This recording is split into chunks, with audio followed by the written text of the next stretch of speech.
The sky above shimmered with impossible colors, violet streaks dancing through the orange haze of an alien atmosphere.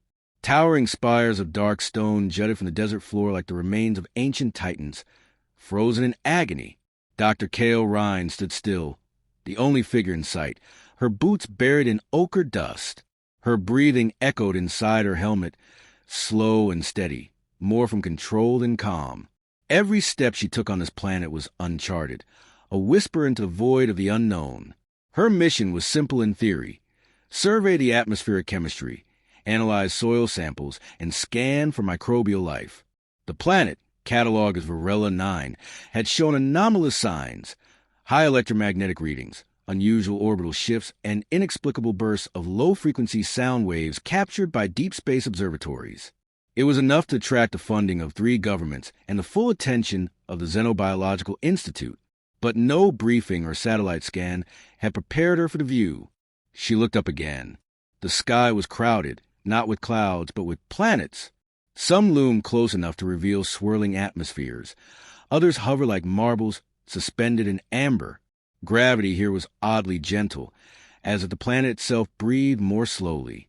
Her scanner beeped softly at her hip, reading moderate radiation and trace organic compounds in the dust. Cale crouched, scooping up a handful of reddish soil. It sifted through her gloved fingers, light as ash.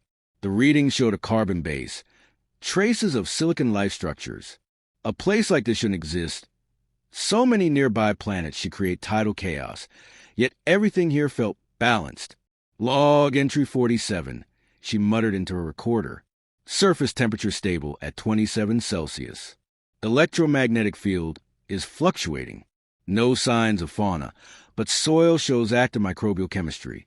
Proceeding toward the northern ridge for higher ground and visual mapping. She climbed a nearby rise, each step revealing more of the vast basin that spread before her. The ridges in the distance shimmer with violet fog, and in their shadows, she could see the faint geometry of something unnatural. Too symmetrical to be rock. Structures. A tingle ran down her spine. She paused, pulling up her visor to stare at them without glass in the way. They were far, maybe a kilometer out, but already she felt watched.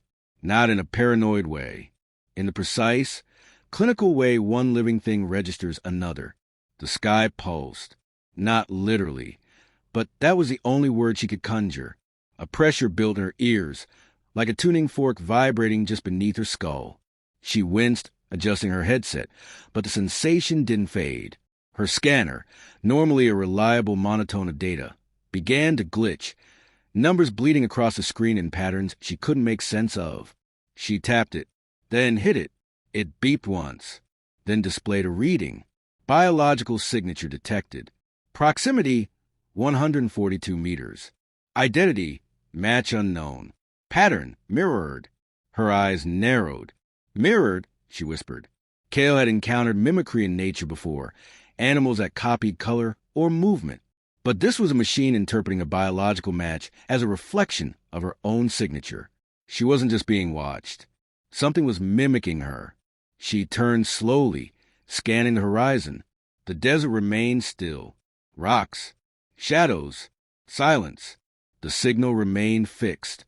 With practice calm, she detached her sidearm, not a weapon, but a neural disruptor meant to paralyze aggressive fauna. Her thumb hovered over the safety switch as she descended the hill and walked toward the anomaly. Each step grew heavier, though gravity hadn't changed. The air felt denser, and a low hum began to vibrate through her boots. Then came the voice. Not a sound exactly, more like a suggestion inside her skull. You are heard. Cale froze. Every instinct screamed to run, but she stood her ground. Who are you? She asked aloud. There was no response, not even an echo. Only the hum, rising in pitch until it became melodic, like wind chimes made of thought. Her legs moved forward despite herself, willing, yet not entirely her own. The scanner now pulsed a soft blue, and the anomaly reading grew stronger. Just beyond a small crest, she found the source, a depression in the earth, perfectly circular and smooth, like something had melted the rock itself. At its center was a pillar, thin and glassy, rising no more than waist high. It pulsed gently, colors shifting from blue to green to deep crimson. Kale approached with caution, but the sense of danger never came. Instead, a deep and profound calm settled over her. Her hand extended on its own, fingertips brushing the smooth surface of the pillar. Images erupted behind her eyes. Not visions, memories. Not hers. She saw oceans boiling into steam, forests turning to ash. Then renewal, the rise of spire-like cities grown, not built, creatures without form, who sang to one another across entire valleys. Then silence, erosion, time moving like a tide across stone. And then her, landing here, standing, reaching. Kale gasped and pulled back. The connection broke. The silence returned. The pillar dimmed. She staggered a step and looked down at her gloved hand. A symbol had burned through the glove's fabric, glowing faintly on her palm, a spiral nested within a triangle. No pain, just presence. Behind her, the wind shifted. She turned, expecting to find a creature, a machine, something tangible. There was only the sky. Yet, the voice returned, clearer this time. You are not first.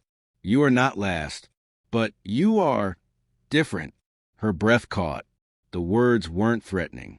They carried a kind of gentle curiosity, maybe even hope. Kale took a slow step back, tried to record everything, trying to ground herself in facts. But the facts were crumbling. This was no ordinary encounter. There were no tentacles, no beams, no physical forms. This planet was alive, not just biologically, consciously. She was no longer on a mission to study. She was part of the study. The signal faded from her scanner, but the presence remained, like a lingering breath. Kale looked toward the strange, symmetrical structures in the distance. Her curiosity now burned like a fuse. This was only the beginning. Kale didn't sleep that night, not because she couldn't, but because the planet wouldn't let her.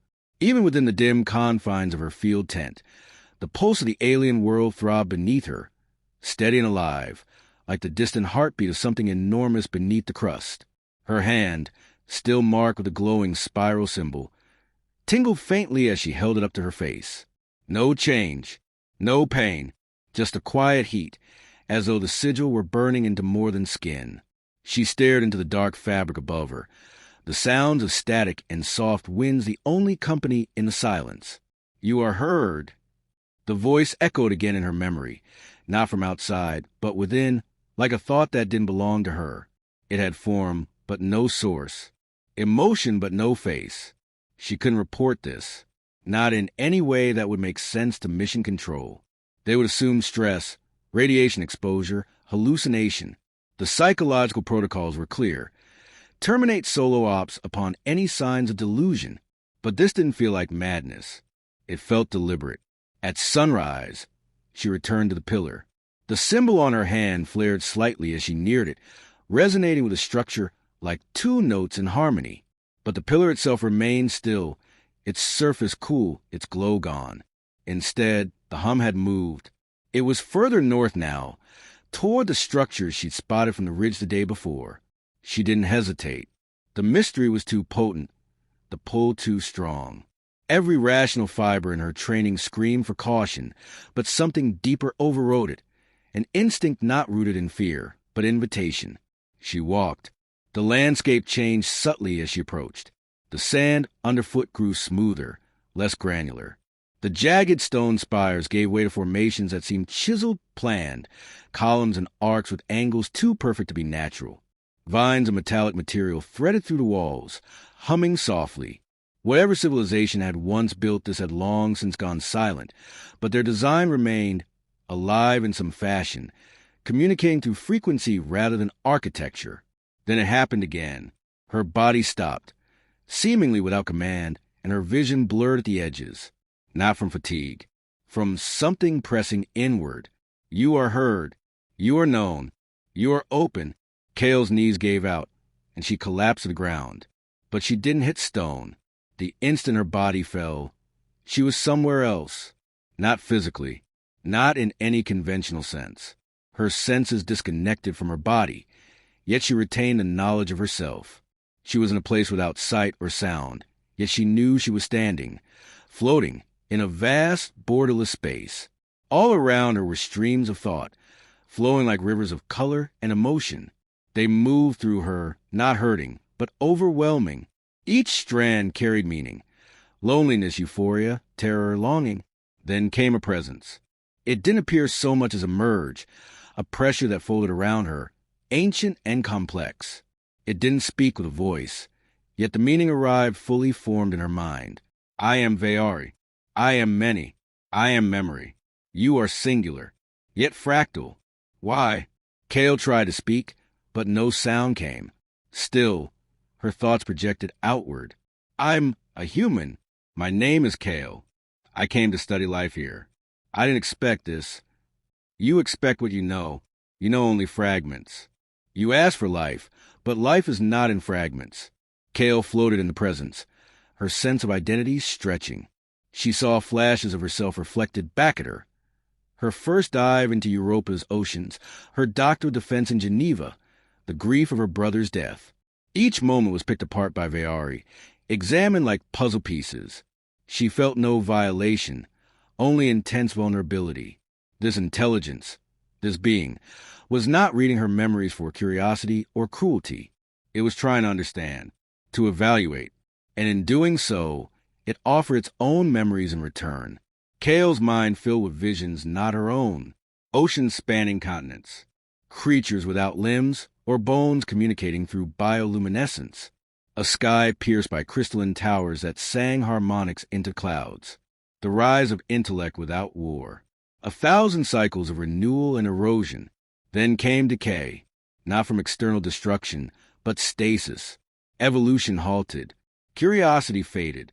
The Veari, planet and consciousness alike, had turned inward for centuries, perhaps millennia, drifting through its own reflections, until the human signal arrived.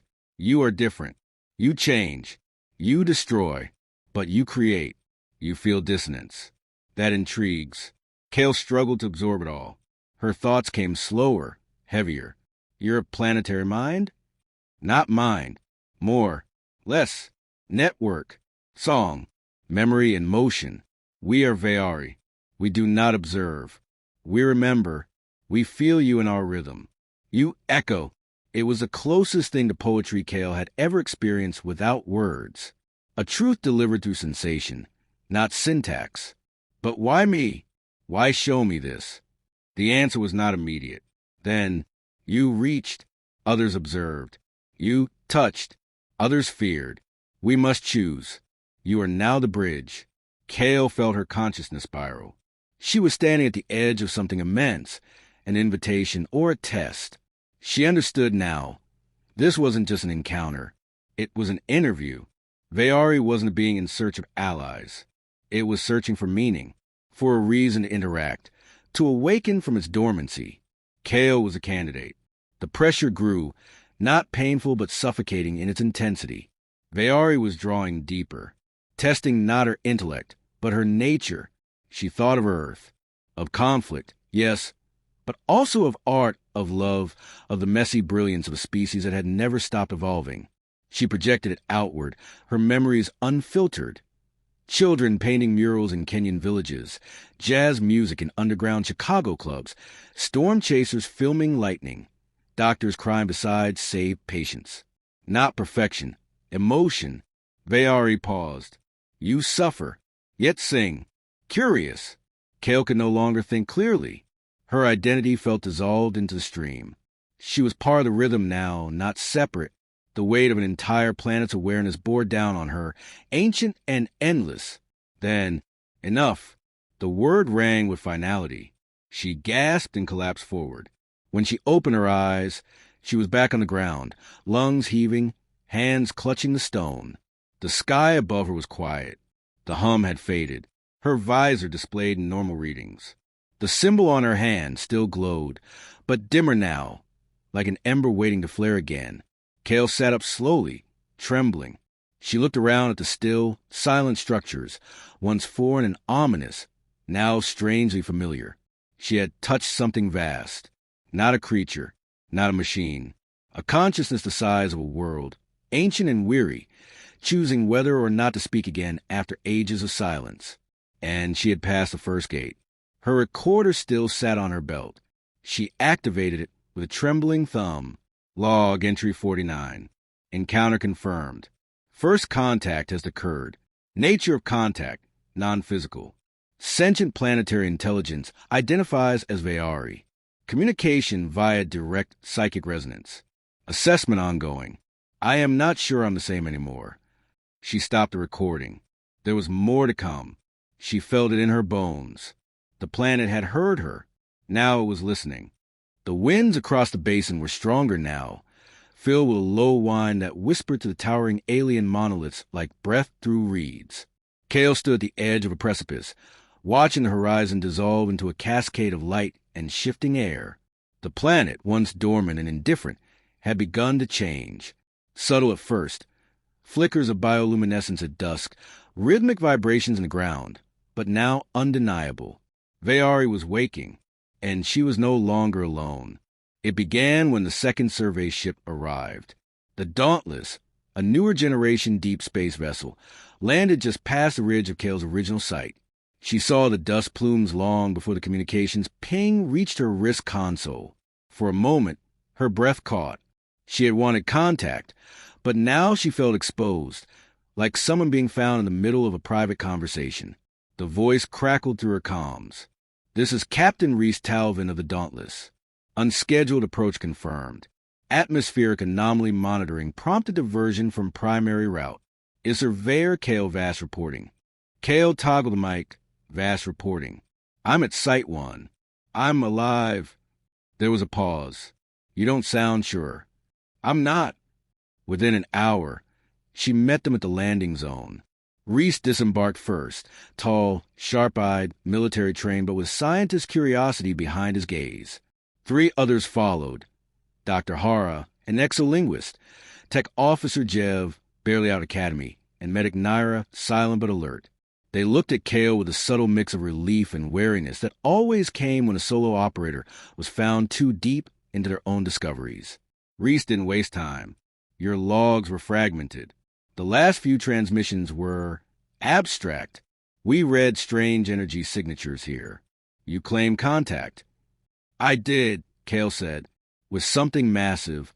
It's not a single entity. It's the planet. Intelligent. Fully. But it doesn't communicate the way we do. It resonates. Projects. It showed me things. I don't think it's been awake for a long time. Hara's eyes gleamed. You spoke with it? It spoke through me. The others exchanged glances. Skepticism lingered in the silence. Rhys nodded toward the ridge. Show us. Kale led them to the pillar first. It had changed. What once stood inert now shimmered with a faint blue pulse, like a heartbeat slow and ancient. When Rhys touched it, nothing happened. When Kale stepped forward, the spiral on her palm ignited softly. That mark appeared during the first contact, she said.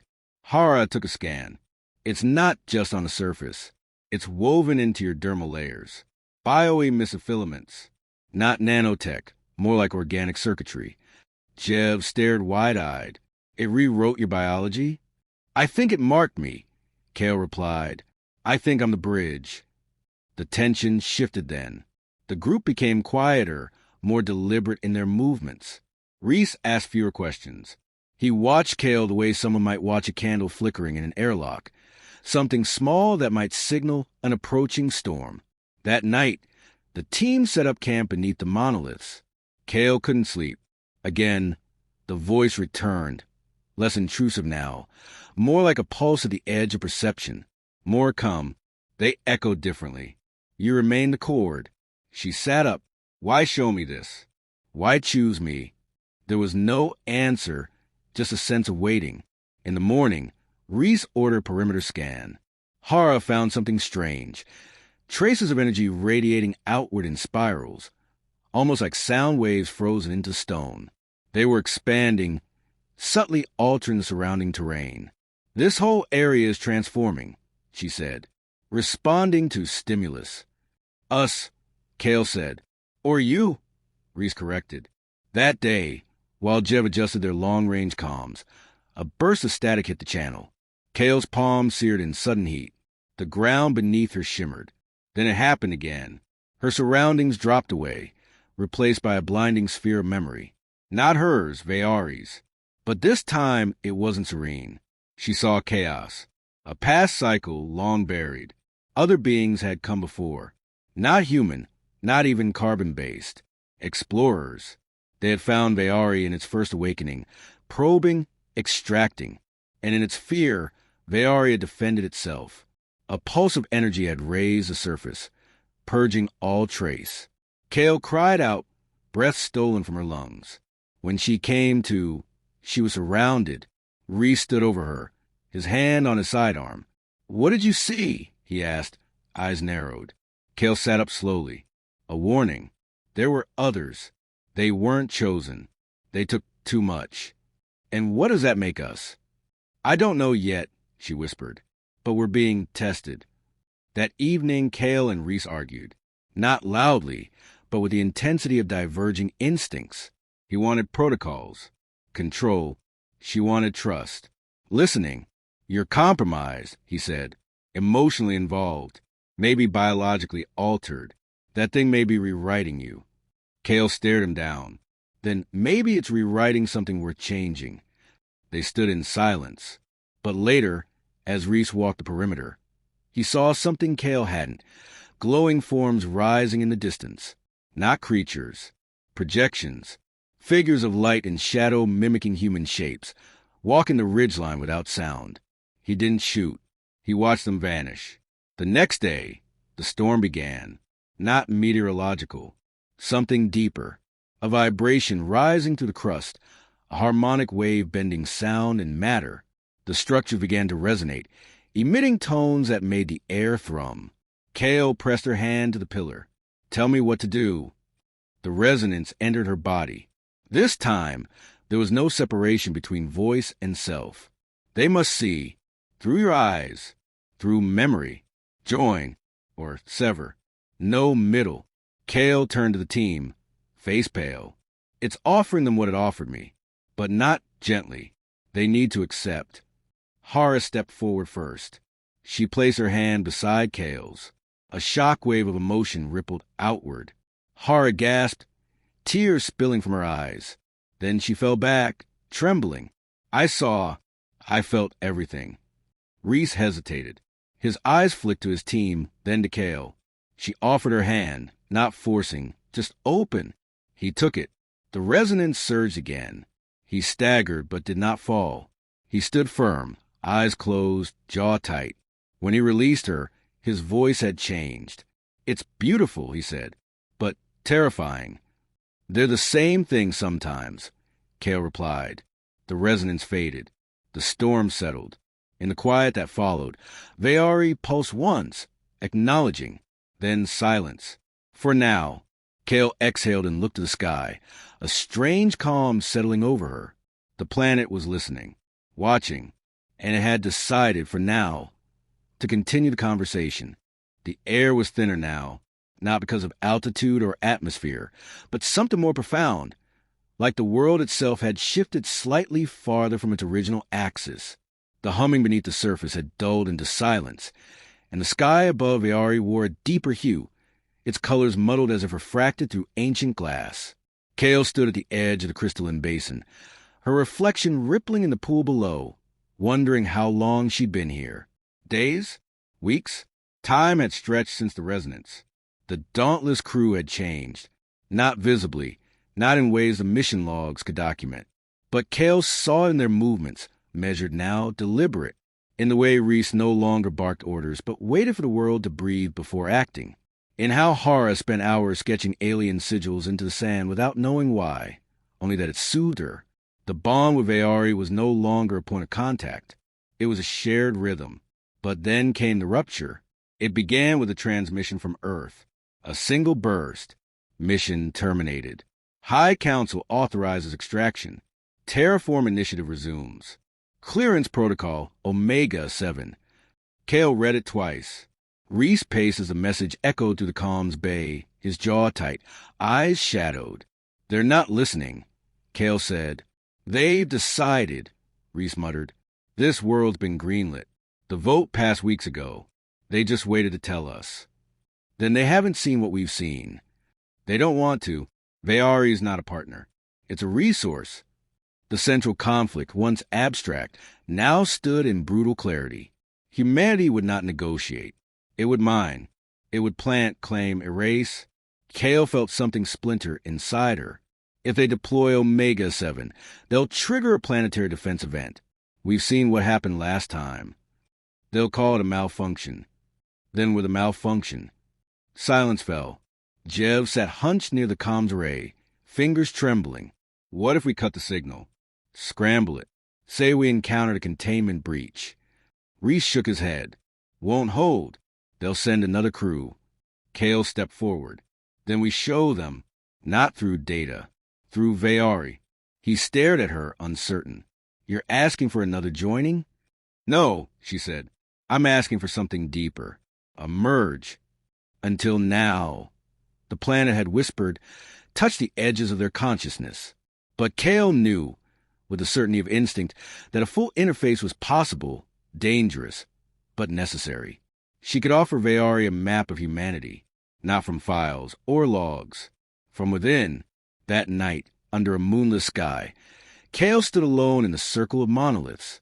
The mark on her palm pulsed brighter than ever. Her thoughts echoed with fragments of Veari's past, lifetimes condensed into moments. She spoke aloud, knowing the planet would hear. If you want to understand us, you must see us. Not through fear. Through me. The ground vibrated once, gently. Then she knelt and placed both palms on the basin stone. The world collapsed. Kale's body fell limp to the ground, but her mind was flung skyward, into memory, into motion. She became a vessel, a conduit. Her mind stretched like glass beneath pressure, cracking but not breaking. And Veari entered. It was not possession.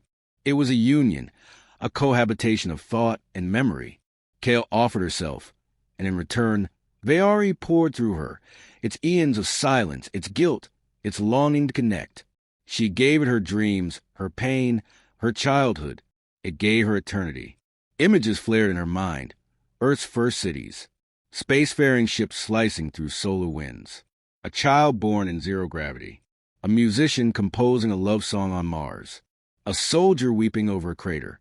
The complexity of humanity compressed into a single burst. Veari pulsed with surprise. So much conflict. So much hope. Kale whispered, now show them. At the camp, the rest of the crew watched in stunned silence as Kale's body glowed with a soft blue light. Holographic filaments rose from her skin, forming a lattice in the air, memories, scenes, emotions. The sky above shimmered as the atmosphere refracted these visions into the clouds themselves. Back on Earth, Command received their final transmission. Not a log, not a plea, a vision. Thousands of years of human emotion condensed into a moment of broadcast, not in language, but in feeling, and within it, the unmistakable pulse of Veari, its own memories laced through Kale's, presenting a mirror of sorrow and hope. The response from Earth never came. They went silent, perhaps debating, perhaps afraid. Kale awoke days later in the medical pod. Naira sat beside her, eyes red but smiling faintly. You burn like a signal tower, she said. But you're here. Kale looked past her. The others changed, like you. And the sky, it's calmer. She stepped outside hours later. Reese stood near the monolith, hands clasped behind him, gaze lifted to the quiet stars. They've delayed the mission, he said without turning. Indefinitely. No comms. No new crew. Kale stepped beside him. They're not ready. Maybe we're not either. She nodded. But Veari is.